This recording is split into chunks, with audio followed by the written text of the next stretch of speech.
Hello, my name is Human Zarenkup. I am the principal product manager of the wireless communication products at MathWorks. And I am joined today by my friend and colleague, Colin. Hello, everyone. Thank you for joining us. My name is Colin McGuire. I'm a development manager in the Wireless Standards Group at MathWorks. And we would like to thank you for attending this YouTube livecast entitled 6G Exploration Library.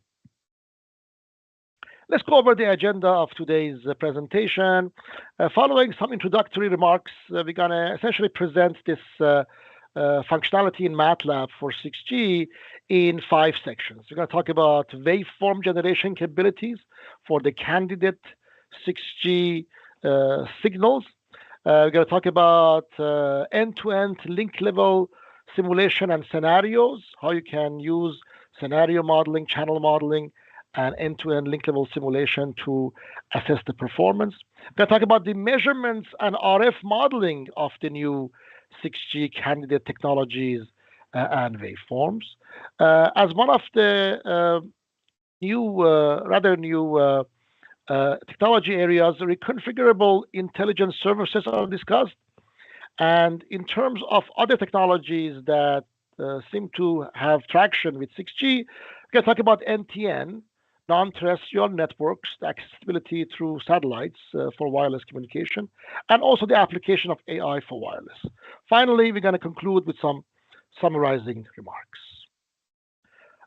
Introductory statements.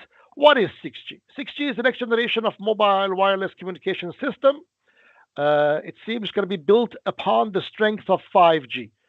The same standard body 3GPP that gave us LTE, 4G, 5G is going to be the one that hopefully bring us 6G. So there are more requirements imposed on 6G, it seems, than what 5G could enable. And that's a very natural for this evolution of the wireless products. It's envisioned to provide more ubiquitous and sustainable connectivity, meaning that no matter where you are in the world, in addition to maybe a satellite communication, NTN, and so on, and other techniques, you can have access to the internet wirelessly and sustainable. So it means that a lot of things are lower power, lower resource hungry. So as every generation is usually separated from the last generation by 10 years. So the last time we had 5G was introduced in 2018. And chances are by sometime in 2028, 29, 30, we will have 6G as a standard specification and standard wireless communication system. So research is underway. A lot of people are working on different enabling technologies, and various industry and academic consortiums are building around those technologies. Lately, we have found out that the ITU, the International Telecommunication Union, who is in charge of IMT documents, the requirement setting for every G. The 6G belongs to IMT 2030, whereas the 5G has a document IMT 2020 and so on. So they have introduced the 6 major usage scenarios, and you can see it from the slide here. 3 of them in green are essentially extension of what we had before.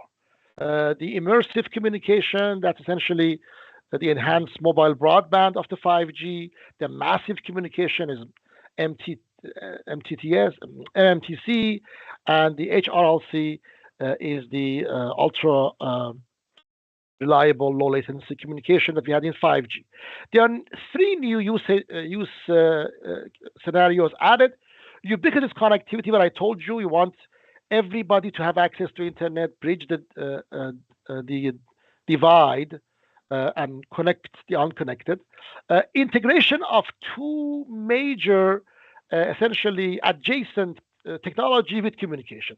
Integration of AI with communication, we call it AI for wireless in MathWorks, and integrated sensing and communication. So these 3 things are new to our scenarios.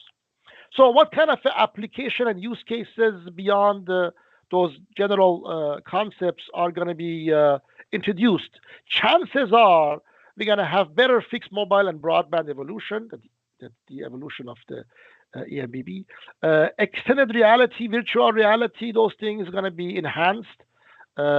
Real-time robot command and control and industrial IoT and so on and so forth.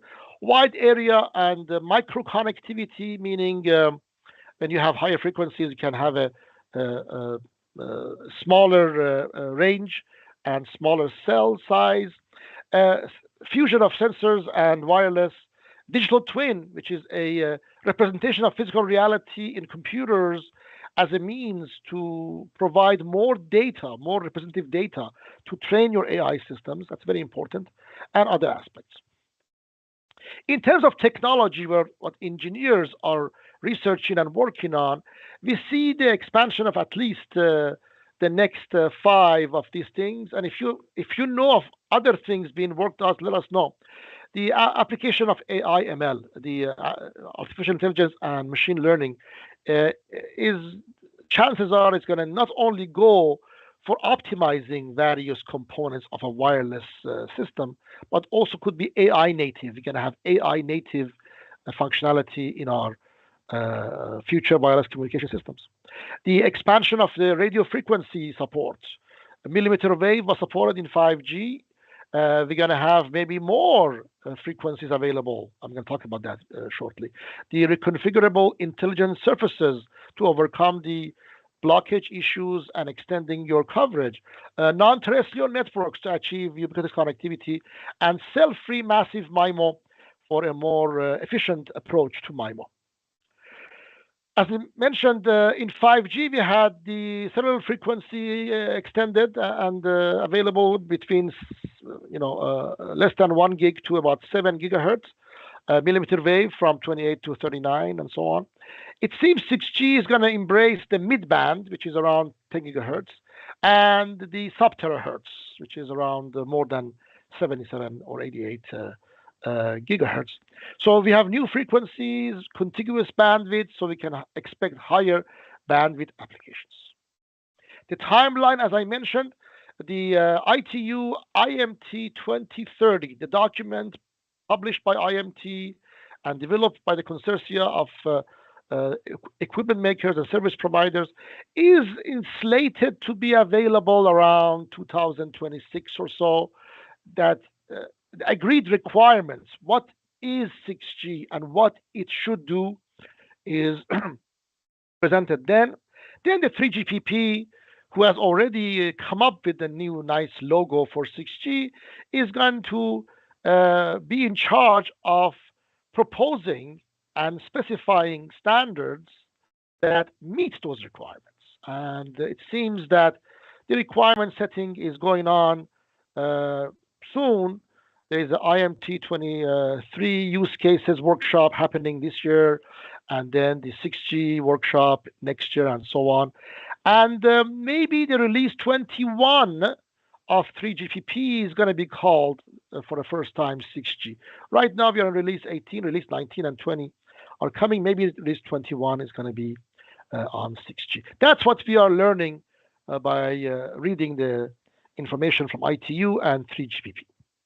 Okay, so what do we have in MATLAB to give you to be able to explore 6G technology easier in MATLAB? We are introducing the 6G Exploration Library. It's a library of MATLAB functions and apps and functionality that enables you to explore, model, simulate, and test candidate 6G waveforms. It's still exploratory, right? Candidate 6G waveforms and technologies in MATLAB. It is an we think the most of the signal processing at the PHY level is an extension of 5G. So 5G Toolbox is your starting point. We call this 6G Exploration Library for 5G Toolbox. You need to have the 5G Toolbox to be able to use 6G library. It's mostly full MATLAB source code, open MATLAB code. You can see it, modify it, change it. You can do any exploration you like, so there is no hidden functionality there.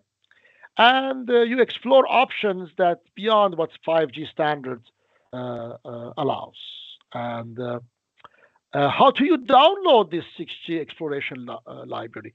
The 6G exploration library by MATLAB has been available ever since March of this year with release 2024A. So the best way to do it is if you are in MATLAB and you're a MATLAB customer, make sure you have release 2024A. You go to add-on in the home and you look for 6G. You see 6G exploration library available to you. Even in Google, if you search for 6G exploration library, this link in MathWorks takes you to a 6G exploration library. You can download that. Otherwise, if you are not in MATLAB, but you are in internet and you want to go to MathWorks documentation, you can access it from there. You go to mathworks.com, help 5G, and under 5G toolbox, you see this nice library called 6G exploration library. And there you can have a link to download that. And at the end, if you want to go directly to File Exchange, you go to File Exchange, which is mathworks.com/MATLAB Central File Exchange. You search for 6G, you find this, and you can download by clicking on this link. I think it's nice for me to hand off now to my friend Colin to talk about various features, including waveform generation. Colin, please go ahead. Okay, thanks, Ruman. So let's start talking in a bit more detail about some of the capabilities we've added to the 6G exploration library for you to start exploring 6G waveforms and technologies. So the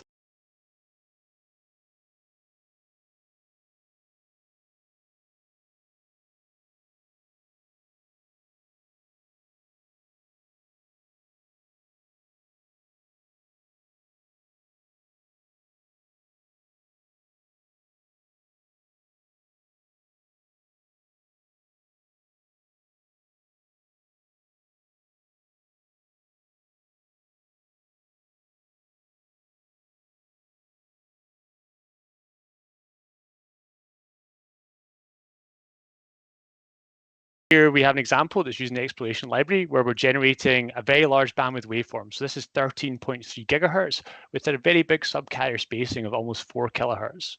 So we're giving you the flexibility to play with these different combinations within the existing 5G numerology. So how do we do that? What does the code look like to do that? Here you see a snippet of how we can just generate a very simple, what we call pre-6G waveform. So the first line here, we're creating what's called a carrier configuration object. If you're familiar with using 5G Toolbox, this kind of structure code will be very familiar to you. But here we're specifying for a carrier, we're creating our 6G carrier, a certain subcarrier spacing, and a size of resource grid and resource blocks at 60. We can then look at the OFDM information about that. That will tell us the size of the FFT that's being used, the cyclic prefix that works for that numerology. And then when we specify one transmit antenna here, we're going to generate a waveform for one transmit antenna, but of course we could generate MIMO waveforms.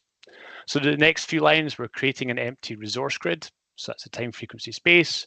We're generating some random bits and generating QPSK symbols for them, mapping them to our grid. And then finally, we're calling this function hpre6g OFD modulate, which takes in our carrier configuration, takes in our transmission grid, and generates a baseband IQ waveform.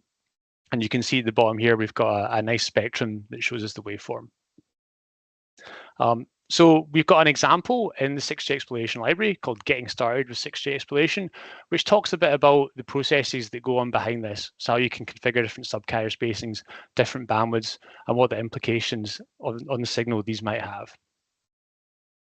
So Colin, definitely the bandwidths are beyond what the 5G allows, right? For example, yeah. We're going huge. You know, if you're going up to sub-terahertz spectrum, you know, we're talking like there's lots of bandwidth available there. So people want to experiment with having very large bandwidth waveforms. Nice. Now, of course, OFDM is not the only candidate waveform being discussed. Another one is called OTFS, or orthogonal time frequency space modulation. So as I've mentioned in the previous slides there in that example, OFDM is used in 5G NR, it's used in LTE, it's used in Wi-Fi, it's very commonly used in mobile wireless communication system because it's got lots of great properties.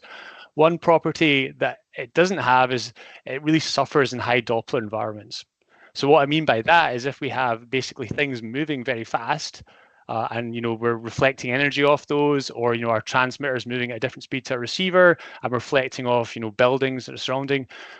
That's a problem for OFDM, because each of these reflections off a scatter essentially creates a different frequency offset, which creates what's called intercarrier interference in our OFDM waveform.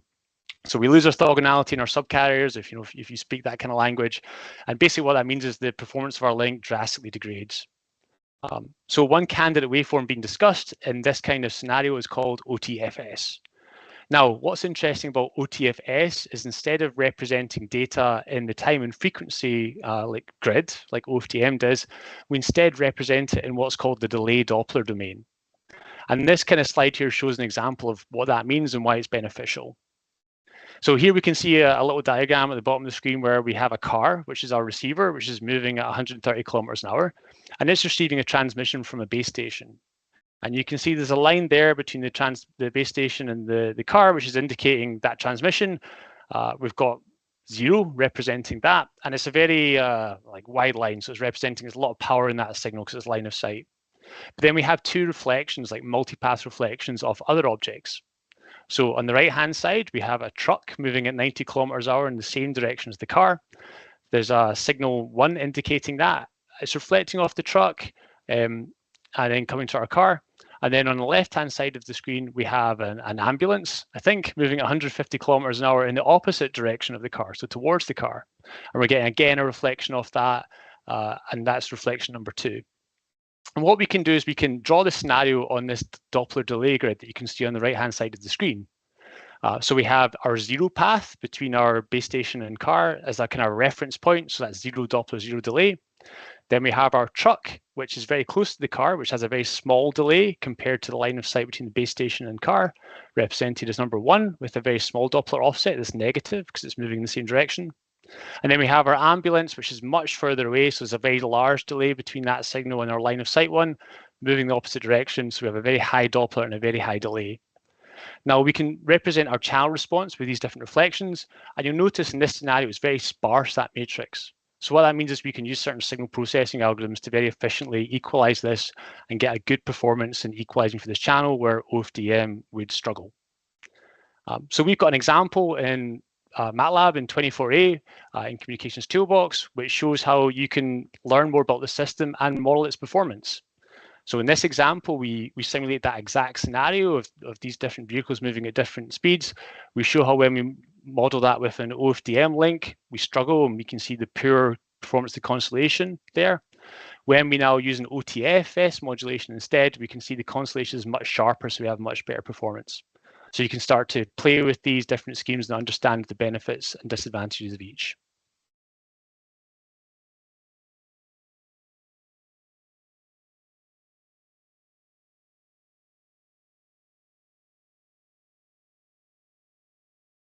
So guys, we're always happy to answer questions, and I think the audio might have dropped there. So please, if you do have any questions, put them in the chat and we'll answer them. So we talked there about waveform generation. So let's kind of move from beyond just generating waveforms and actually modeling entire links. So Houman, do you want to talk a bit about that? Thank you very much, Colin. Yes. So as you know, 6G will introduce new frequencies, not only center frequencies, but higher bandwidth, which means that in able to transmit in those environments, you have to good understanding of channel model and cater your transmission to the channel model. In MATLAB, we have developed throughout the years, especially in 5G Toolbox and other communication toolbox, many different channel modeling capabilities at different bandwidths and frequencies. For example, in 5G Toolbox, we implement the 3GPP CDL channel model, and as you can see, also TDL channel model. But CDL channel model is spatial channel model. It allows for MIMO and massive MIMO, but supports less than 100 gigahertz, so millimeter wave is allowed, and so on. And it's a statistical channel model, so it's not gonna it's gonna be based on essentially statistical nature and parameters. We also, in Communication Toolbox and other base products, we have ray tracing models.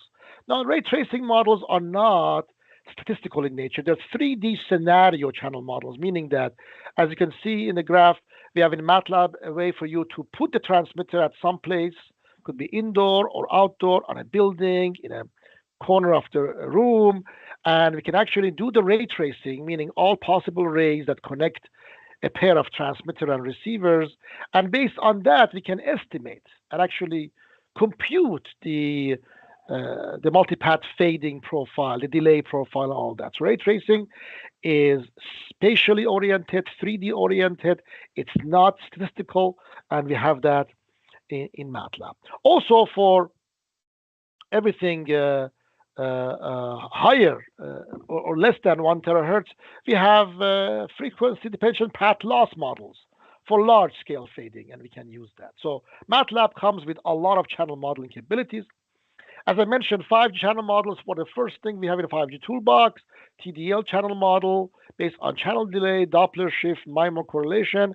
CDL channel model is 3D, is spatial, and goes beyond, allows you antenna array geometry, custom antenna patterns and array, and high-speed trains that, as you saw from presentation by Colin, may need, if your speed goes higher, it may to go beyond OFDM. But all I'm saying is we have all those channel models in our 5G toolbox, which 6G library will inherit. Ray tracing is a functionality that goes with communication toolbox, antenna toolbox, and it's available in MATLAB for a long time.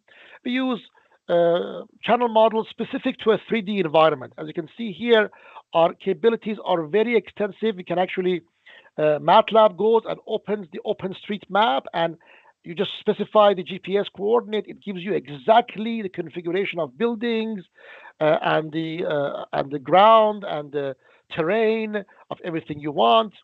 We have an indoor Cartesian, representation of channels, and here you can do ray tracing. You send from transmitter to receiver, ray tracing using SPR method, image method, and we support for reflection and diffraction, and these are necessary to compute the real time, if you like, nature of the channel. So we have an urban link and coverage analysis using ray tracing that, based on you specify any location on Earth, and we compute the link coverage analysis. How much is your received power as a function of space using ray tracing, and also multi-user MIMO analysis with ray tracing, which allows you to see if your beamforming is actually done properly and your intended signal is at the beamforming main lobe, and all the other signals are at the null of that beamforming lobe. 6G link level simulation. So 6G is not defined yet, but based on 5G and going beyond 5G, we can have candidate waveforms. What if we apply channel modeling as well as the basic receiver operation to go and take the physical downlink shared channel and see how much throughput do I get? So we are using the same functionality, the same building blocks of 5G essentially, to allow you to explore measurements on a 6G candidate link with criteria, with parameters like SNR, and you can have throughput in megabit per second or percentage, or you can bit error rate, packet error rate, all of that stuff. And because it's 6G, we have higher dates. And if you want to make it faster, we show you how you use our PAR4 and other parallel processing capabilities in MATLAB to make these kind of long 6G link level simulations faster. As you can see, the 6G level simulation is transmitter operation beyond what 5G provides, but same building blocks, channel models that are modified, and the receiver operations, and you can get throughput like that. And you can see there's a MATLAB code. Every line of MATLAB code is editable, modifiable for you. You can add any SNR, any HARQ, any channel estimator, anything you like. You find the line, it's all documented, and you can modify your link level simulation at your heart content. So, Houman, I've got a question for you. You Yes. mentioned they're using PAR4. Can you talk a bit more about that? Like, does that speed up the simulation just with my normal computer, or do I have to use like the cloud or clusters or things like that? Both, Colin. So that's an excellent question. So usually when we are doing link level simulation, we use a for loop to go through multiple, let's say, SNR or multiple epochs of this processing, right? But if you have in your laptop computer, in your desktop, you have multiple cores, or you want to connect to a cluster on the cloud, AWS, this, that, and you want each instance of this embarrassingly parallel stuff to run on a different core. There are multiple ways to do it. One of them is just replacing using the functionality from Parallel Processing Toolbox and replace a for loop with a par for loop.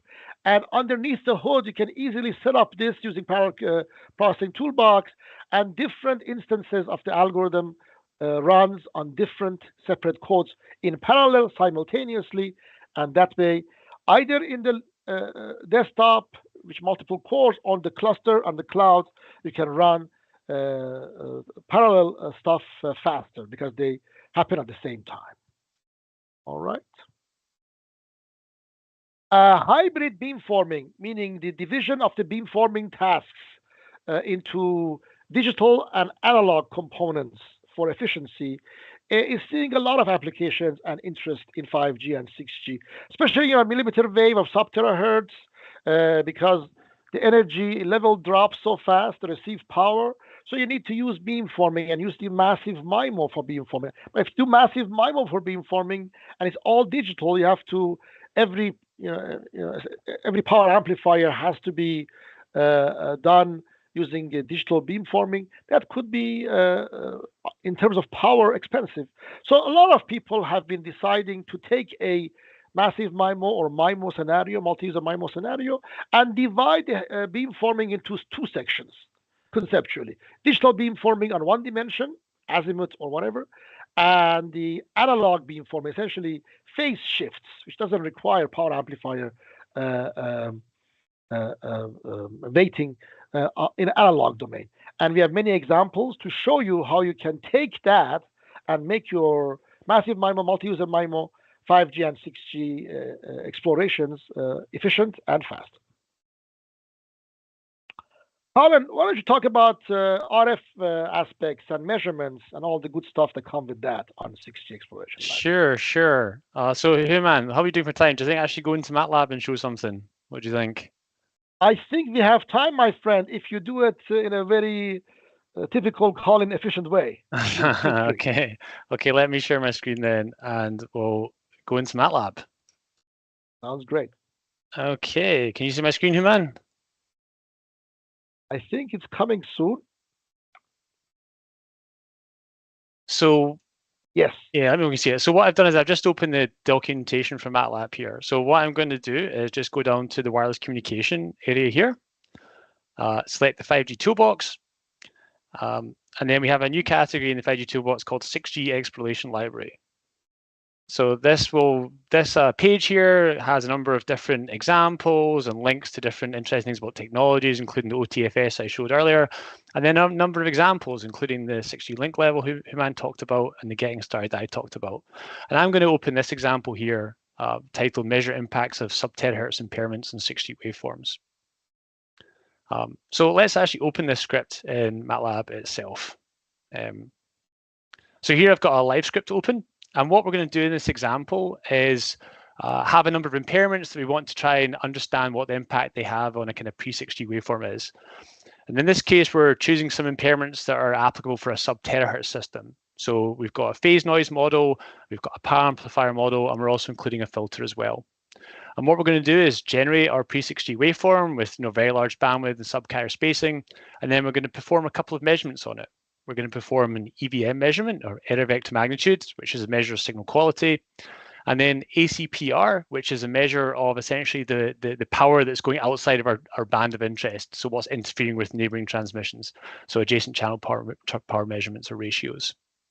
So let's just have a look at this script and what we're doing.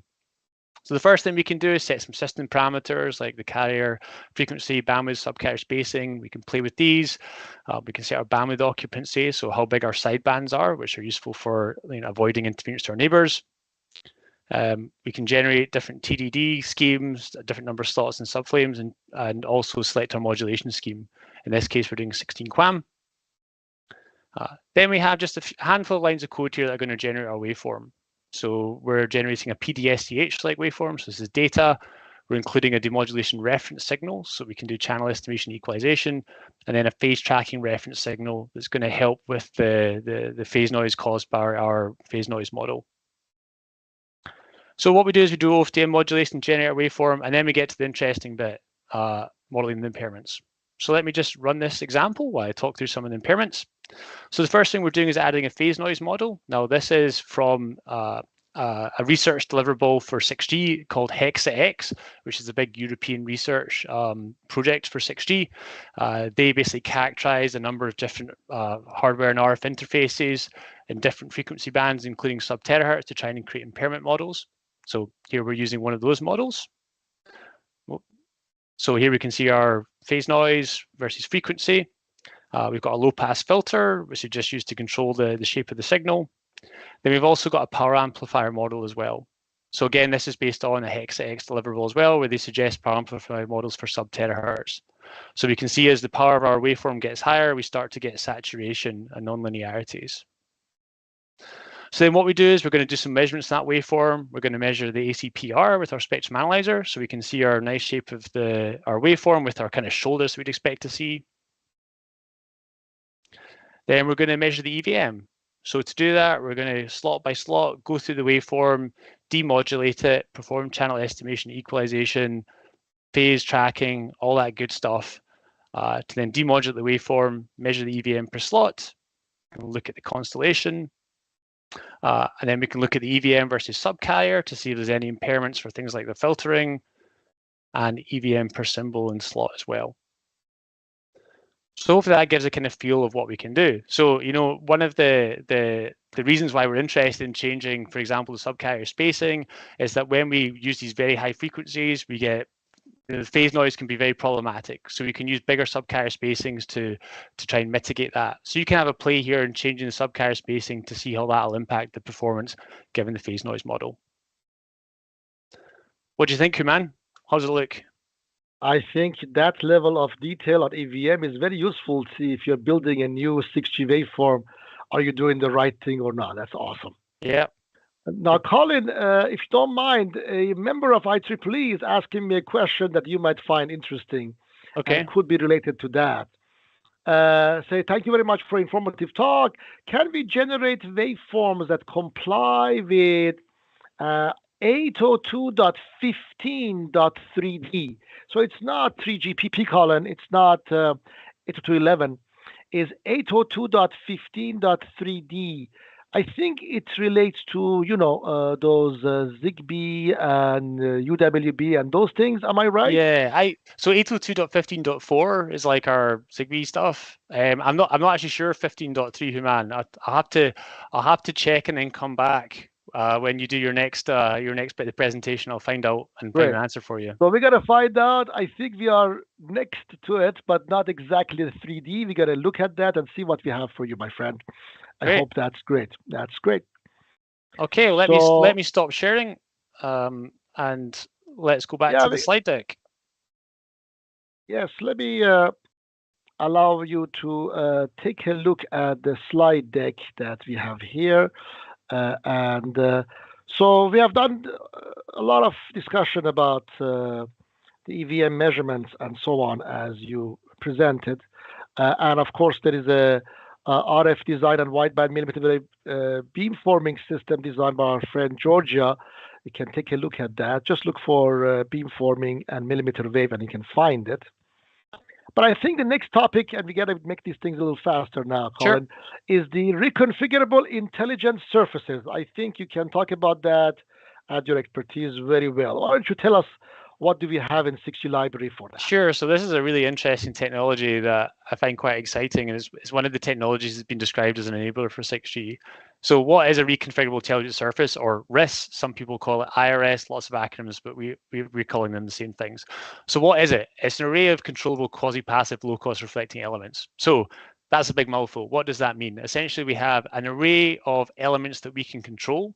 And what that means is we can steer reflections as we choose. So, for example, in the slide Oh, sorry, man. Go back to the next. That's it. Yeah. So in a traditional material, we have a signal coming in, and the angle of incidence, angle of reflection, it reflects back.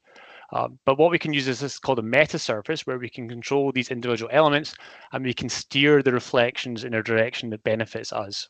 So why do we do this? The next slide shows an example of this. Well, it's really useful when we have non-line of sight scenarios. So typically when you have a scenario like this where transmitter and receiver can't see each other and using very high frequencies that are very directional, like if you're talking about millimeter wave or sub-terahertz, how do you get around that? Well, you have to have either repeaters, which have RF chains and are very expensive, or you have to have additional like base stations, things like that, which again is incredibly expensive. So the idea is if we can have this quasi-passive, low-cost reflecting thing called a RIS, we can just steer energy in a very energy-efficient manner, which sounds great. So in the 6G exploration library, what we've got is a number of examples which allow you to explore this technology and explore the capabilities. So we have an example where we have a transmitter and receiver, we have a channel between the transmitter and RIS, and the RIS and the receiver, and then we can control the elements of this RIS to try and steer the energy in a way that benefits us. Go next slide, man. Now, Colin, how do you control those N elements? Do you change the actual angle of them physically, or you change their electromagnetic properties? Yeah, it's a good question, man. It's all electromagnetic properties. So we essentially these are very special materials, and there's no actual physical things moving. This is just, I don't know, people that are smarter than me developing these materials where they can electrically control these essentially antenna elements to reflect in the correct way. I love it. That's very nice. So we've got a couple of examples that you can use to start looking at RIS with two different types of channel models. So we have what's called stochastic models, where we model the channel between our transmitter and RIS and receiver as CDL channel models, which Hooman introduced earlier. So this models things like multipath. And we also have deterministic models, which are much simpler, where you can model actually interesting 3D geometries that match your scenario.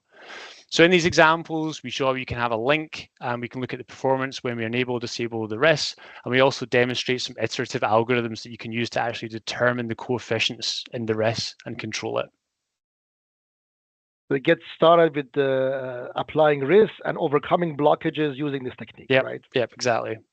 Very cool stuff. That's great. Very cool stuff. And it's all MATLAB code like this, right? You can follow it. All MATLAB code. So you can go into the algorithms that we've implemented to understand them, extend them, replace them. And it's worth pointing out, Hooman, as well, that's not just the RIS. That's actually the whole link. You can delve into the MATLAB code, see it all, modify it, and extend it as you wish. I don't think many people like MATLAB on MathWorks give you access to their source MATLAB code. So it's great that we believe in our customers, allow them to go and change and modify and extend their technology as they see fit, right, Colin? Yep, exactly. All right. So I think I give you a little bit rest to take a look at that question, if you don't mind. I'm going to present this next section on NTN and AI for wireless. How about that, guys? NTN. Non-terrestrial network is one of those things that's going to open the path for ubiquitous connectivity, no matter where you are in the world, in the middle of Sahara Desert, or on the top of a Alp mountains, or in the middle of the ocean, or in the suburban or urban area, using low Earth orbit satellites. Chances are you can connect to the internet. We can envision in the future where these low Earth orbit satellites are base station in the sky.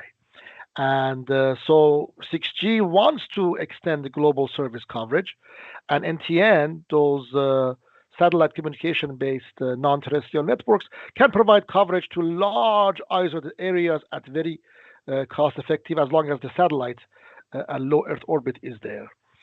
Inter-satellite link hops can also increase coverage. If you're not available in the coverage zone of a particular satellite, we can hop and go to the next satellite and so on. And one of the 6G industry and academic consortia called HexaX is studying these coverage targets and provide some nice results here, and we are using that as a reference. So what do we have in MATLAB? We have a satellite communication toolbox as of 2021, and this satellite communication toolbox enables you to actually run large-scale LEO satellite, GEO, MEO satellite constellations, and at any moment it's a dynamic situation. At any moment um, with a ground station, you can see what satellite is in your field of view. You can connect to them, see how much link margin you have, and so on and so forth. And we have a 5G NTN channel model and link level simulation that looks like this. Essentially, we have a link scenario, a combination of 5G toolbox, signal processing blocks for transmitter, RF stuff for power amplifier, and Doppler pre-compensation, meaning we know the speed of nominal speed, so we pre-compensate for that. We use the NTN channel model that we have implemented in our 5G toolbox. The Doppler compensation after that, based on the residual what's left, and going through that. Actually, this NTN channel model could be in satellite communication toolbox. So you have a combination of this 5G and satellite communication doing end-to-end link level simulation. Take a look at that. It's in the 6G library, link to 6G library, and we can explore that. How about AI? AI is a very interesting area. There are lots of applications of AI, from digital 3D distortion on the device side to transceiver and autoencoders, localization, positioning, beam management, and stuff like that. We have examples on all of that in our MATLAB code. And the future could be involving network management and optimization based on those ray tracing stuff that I told you about, RF optimization, AI native, meaning we replace the functionality like channel estimation, other things like compression of data with the actual AI native air interface and end-to-end system optimization. Okay, every AI system needs a lot of data. AI cannot be valid solution with lots of data. So not only you have to have lots of data essentially captured over the air from your physical base stations and mobile sets and all kinds of sensors and devices, you may need to augment your data using synthesizing them in MATLAB. So we have this wonderful thing called Wireless Waveform Generator app. It generates standard compliant 5G, LTE, wireless LAN, Bluetooth, this and that. And if you look at that, it's available to you in MATLAB. It's a wireless function. It's an app in MATLAB. You just go to MATLAB, go to app section, look for wireless waveform generator. All you have to do is look at the library of all that's supported from 5G, LTE, Wi-Fi, this and that. You choose one of them, like 5G. We haven't put 6G library in that yet. Takes time. And you see you can specify all the parameters like FR1 for up to 7 gigahertz, FR2 for millimeter wave, modulation and coding, this and that, all the parameters of 5G. Just click on the generate button. You generate time domain, frequency domain, resource grid, channel view. So you can generate the waveform and export it to workspace, to a file, to MATLAB script, anything you like. And as well as MATLAB provides a direct connectivity to ETS USRP SDRs, RTL SDR, Pluto SDR, Zinc SDR, these software-defined radios, as well as professional RF signal generators and spectrum analyzers. You can transmit using them, receive using, on the other side, any mix and match, and bring it to MATLAB for AI training and for analysis and processing. An example we have called CSI compression with AI. Essentially, as you can see, we want to do channel estimation, and we are using an autoencoder, and we are using this autoencoder to reduce the size of what we are sending back between base station and UE in our CSI data. And this CSI compression may reduce the overhead and makes our 5G or 6G system more efficient. And we are using AI techniques to find the best compressor we can find for, in this case, DFT stuff. So you can see here, you run that 5G NR PDSCH throughput using channel steady information feedback.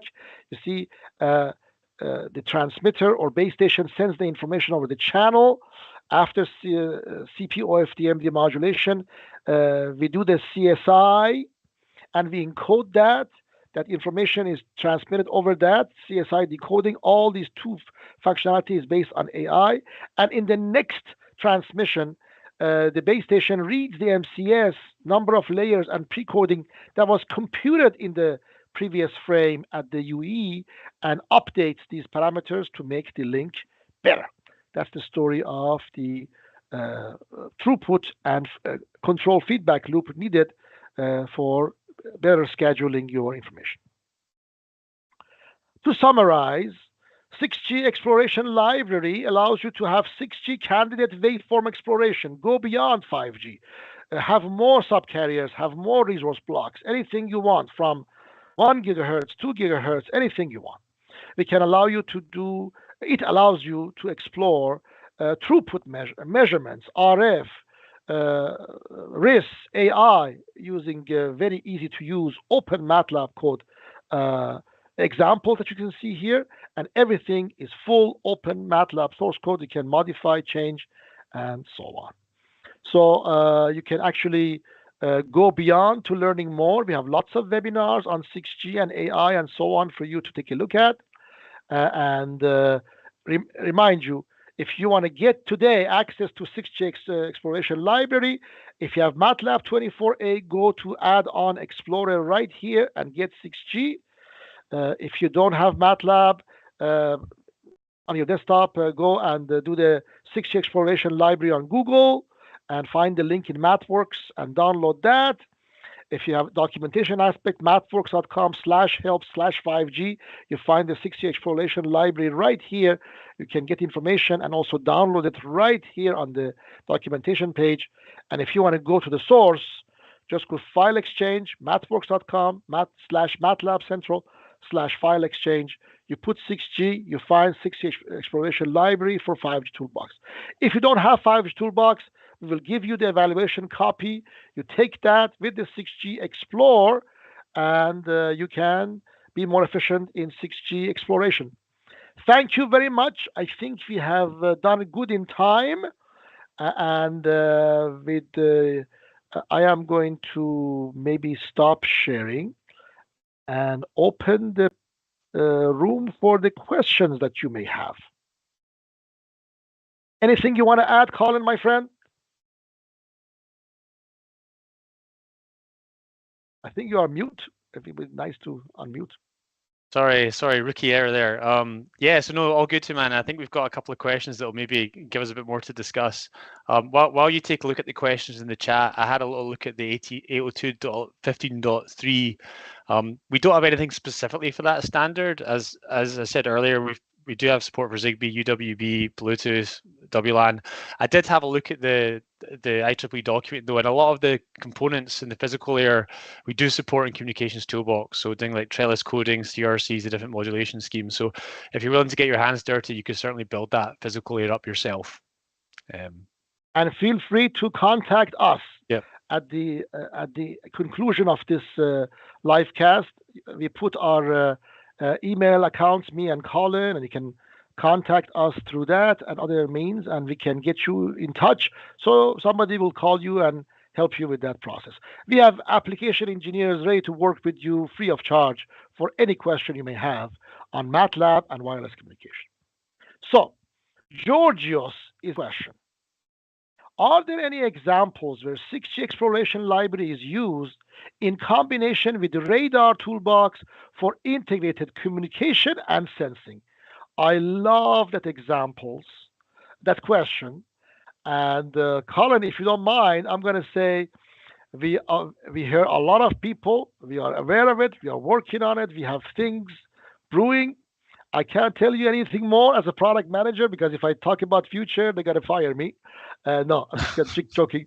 Yes, we are aware of this. We love this topic, and we are continuing on that front. So definitely many requests, and we are excited to provide that kind of functionality, Georgios. Does the first version of the 6G library have any ICAS or JCAS yet? Not yet, right, Colin? So we don't have anything specifically in the 6G Exploration Library, but there is an example that might interest you that's in Phased Array System Toolbox. And perhaps I could just share my screen and very briefly just show you which one it is. Let me just share my screen. So here I've just brought up the documentation for Phased Array System Toolbox, which is one of our products that relates to radar as well. So if I go into the examples and look for applications, let's see if I can find it. Yeah, all the joint radar and communication using PMCW and OFDM. nice. Now, I'm not going to go into details in this example, but what it does is it shows how we can use an OFDM signal and use that for sensing. And it also similarly shows how we can use a typical radar waveform, a PMCW, and use it for communications. So it's on this path towards this joint communication and sensing.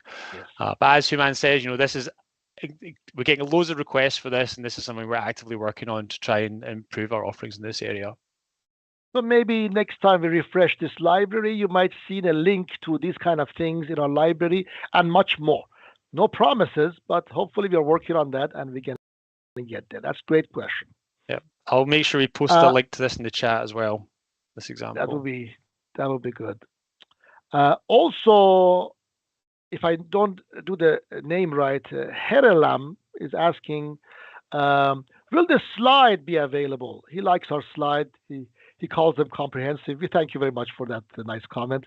I'm going to figure out exactly the PDF version of our slide should be available to you guys. I'm going to talk to my webinar friends on the call, see if we can put it as a link in the recorded version of this live cast, or we can find an alternative way to get it to you. Harold, if you want to reach out to me or Colin, my email is HOUMANZ or Z @mathworks.com. And I think for Colin is C. McGuire, CMCGUIRE. Yeah, you got it. You got it. Yes. We're all friends. Well, not old friends, but we know each other for a long time. So if you send us an email, we can get you the slides. But I think I can make a nice way. MathWorks webinars, we have a path to do this live cast on YouTube. We got to find a way to do it nicely. All right. Is there any other question? Feel free. We are very positive people. We welcome any questions that you may have. That would be great. And we are excited about this 6G library. I think if you are interested in 6G and I always have an expression, Colin. Do you know that in English there's an expression called a picture is better than 1,000 words, right? Yeah. I think a piece of running program is better than 1,000 videos and pictures because you put the point, right? You run to the there, you look at the function, the input, the output, you get much more insight into RIS or OFDM or OTFS by going through the MATLAB function than you would get by reading it off the standard. Yeah, definitely. I mean, and certainly I as I kind of talked about in my demo there, being able just to play with different parameters and, turn up your impairments up or down and see what the impact is in the waveforms. I mean, MATLAB's just such a great tool for that. And as a developer, I just enjoy working on it and being able to chance to play with these systems as well. It's fantastic. Although one of my friends says nothing is better than 1,000 videos. So that was my personal opinion, not MathWorks. There is another question, and again, the name is not. I might do a bad job with the name. Ambrash. I'm sorry if I don't pronounce your name properly. Ask me what kind of ORAN support MathWorks provides. I can do it half and half with me and you, Colin. Sure, right? Yeah. So 5G Toolbox, ever since 2 releases ago, 2023B, I believe, we put the first ORAN functionality in 5G Toolbox. ORAN is Open Radio Access Networks. The idea is that you separate the actual, in this case, 5G signal processing link between two parts, the low-fi and high-fi, and one of them can be around the RF area, close to where you send and receive the OFDM over the RF. And then the other more intensive functionality like demodulation, can go in the cloud somewhere. And the interface is what we call the front hall, right? And we have functionality in 5G Toolbox to show how the data that goes all the way to the grid is compressed, sent over the Wi-Fi link, all the way to the not over the fiber optic link, but using the Ethernet protocol, goes all the way to the cloud and then decompressed and things considered. So we have the front hall processing ORAN, and I think more is coming. Without telling exactly too much what is exactly coming, what do you think is going on in MathWorks, Colin, on ORAN? Is there more interest from us and so on? Yeah, I mean, we get lots of interest from customers, and our focus so far has been very much, as you said, Human, on that kind of link right at the front hall between the ODU and RU and testing that link. So yeah, compressing, decompressing messages, doing analysis, being able to import PCAP files that's got these captured packets and doing analysis on them. That's been our focus so far, and yeah, we're continuing to invest in this area. That's great. Yeah, so yeah, there is more. Yeah, go ahead. So I see another question in the chat, Human, that maybe I can ask you. Hiralam, apologies if I've not pronounced your name correctly, asks if, in terms of our channel modeling, what kind of fading models do people generally use for designs? Yes, so as you know, we have large scale fading and small scale fading, and multi-path fading belongs to the small scale fading, and those path loss fading, meaning blockages and reflection. So we have in a variety of our toolboxes, Herilam, different fading characteristics channel modeling.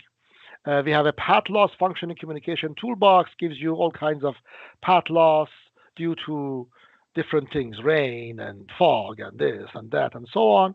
We have multipath fading, which is in multiple of our standard-based products like TDL channel model and CDL channel model allow for delay gains and delay patterns and the corresponding gains, Doppler effect, and so on. And of course, in Colin's WLAN toolbox, they have all kinds of channel models with fading profile. What is it called? TCAG? What is it called? TGAC? TGAC, TGAX. TGAC, TGAD, TGAX. If you open the WLAN toolbox, my friend, you see bunch of channel modeling. All of them have a lot of fading included, because without fading and without multipath and without line of sights, our simulations cannot be very realistic. So that hopefully answers your question on that. Let me ask you the question that Raymond asks. Could we have a model of path loss in 6G in sub-terahertz at MathWorks?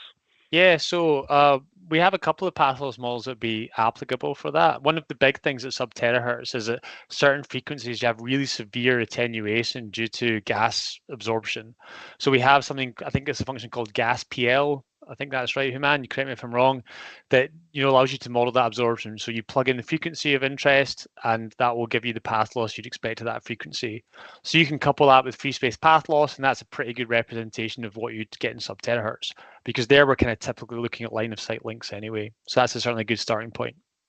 Yes, I think the name is FP something, gas, whatever, but go to communication toolbox, put the word path loss in documentation, and you find all of the things. And exactly as Colin said, I think we can verify that they support sub-terahertz up to about terahertz. So those functionality, those formulas that we base it on are valid all the way to terahertz. Mm-hmm. That's right, yeah. I think, okay, I have one more question, guys, and 1 minute left. I want to be on time. Again, Amrash asks some kind of XApp or RAP support for iCloud can mimic the future having RN and MARL and transformer RL. So this seems to be at the system level stuff, right? And not at the physical layer. That was the major part of our discussion. I don't have time to go over it. We have this support package, Amrash, called network modeling. support package that ships with Communications Toolbox. And in that, we are starting to put together links and nodes and profiles of transmission and delay and all that good stuff, right? Traffic models and so on. So I recommend you either send me an email, humanz@mathworks.com, HOUMAZ@mathworks.com, or talk to us by going to mathworks.com and finding contact us. And I will get the right application engineer to talk to you about that. What you're describing is a little bit more specific. I don't want to promise anything that we cannot do. It is 12 o'clock Eastern time. What time is it in your neck of the woods, Colin? 5 o'clock, so time to go home. Time to go home. God bless you. I really appreciate your being here. Thank you so much, my friend Colin, and anybody at my webinar team to help this possible. I want to wish you a wonderful day, and go and download the 6G library, okay? Thank you. Thank you all.